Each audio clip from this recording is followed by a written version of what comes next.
Hey, let's talk about left-leaning decreases. Originally, the left-leaning decrease was made by slip knit pass. Slip the first stitch as if to knit the second stitch, pass the slip stitch over. Left-leaning decrease. I'm going to undo that. Eventually, Barbara Walker invented another way to make this stitch, and it's called slip slip knit. You slip one as if to knit, slip the second one as if to knit, put your left needle into the fronts, knit them off together through the back loop. You get the exact same thing, but you don't have the stretching of that past stitch, which can be sometimes unsightly. That was a great invention. And then later, Elizabeth Zimmerman thought about it and decided to try this. Slip one as if to knit, slip the second one as if to purl, put your left needle into the fronts, knit them off together through the back loop. Why did she want to do this? Because it made the slip slip knit lie a little bit flatter. So all of these up here on the top of this section are made with the second stitch slipped as if to purl.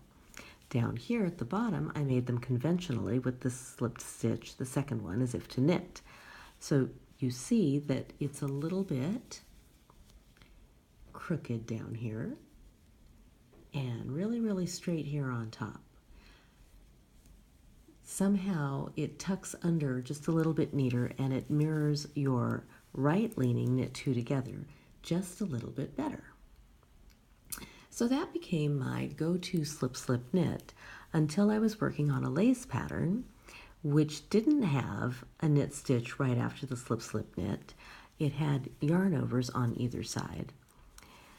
I've made my slip slip knits down here conventionally with slip one as if to knit, slip the next one as if to knit, and then knit them off together through the back loop. Up here, I did it with slipping the second stitch as if to purl, and you can see that it leaves a little bit more stitch showing up here, which I didn't like. I thought it made my lace look chunky, and I didn't want my lace to look chunky. So although this is a little bit crooked, I can stand that because it doesn't look extra wide. So my rule now for myself is, if it's in stockinette, I will slip the second stitch as if to purl, Elizabeth Zimmerman style. But if it's going to have eyelets on both sides, I do it old school, Barbara Walker style, and slip both of the stitches as if to purl. No, knit, sorry.